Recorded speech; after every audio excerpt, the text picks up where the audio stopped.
Basic గా నేను చాలా డీసెంట్ ఫెలోని. కాకపోతే సిచ్యువేషన్ బట్టి అప్పుడప్పుడు ఇండీసెంట్ గా బిహేవ్ చేసి వస్తుంది, తప్పదు. చిచ్చి, మీరు సిగ్గుపడకండి, చచ్చిపోవాలనిపిస్తుంది.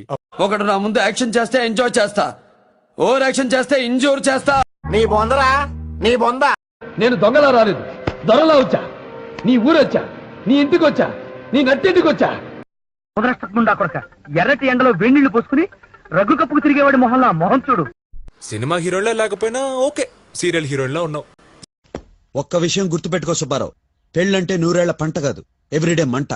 మొత్తం మీద ఆడది ఆడదానిలా ఉండాలి. అతిగా ఆశపడే మగవాడు, అతిగా ఆవేశపడే ఆడది సుఖపడినట్లు చరిత్రలో లేదు.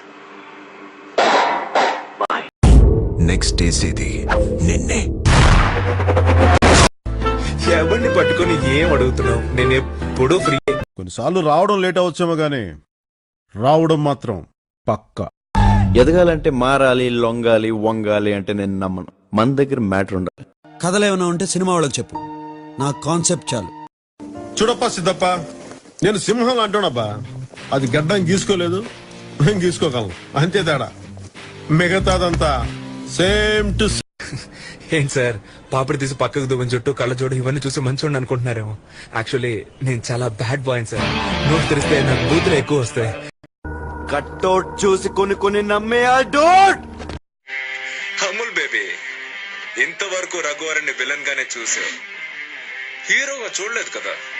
రేయ్, 10, 20, 30, 40, 50, 70, 100 మందిని పంపించిన కొడక, ఇదే రిపీట్ అవుతాయి.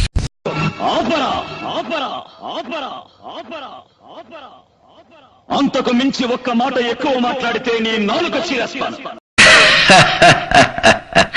పోడా ఆండవనే నమ్మ పక్క ఇరుక. అదే రక్తం, అదే పౌరుషం. ఇవే తగ్గించుకుంటే మంచిది. ఏమో అనుకుంటున్నావు? ఐఏఎస్, ఐపీఎస్ లాంటివి కాకుండా ఏదైనా చిన్న ఉద్యోగం చేద్దాం అనుకుంటున్నాను.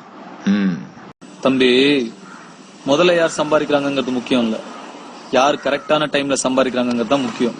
புரிஞ்சுதா?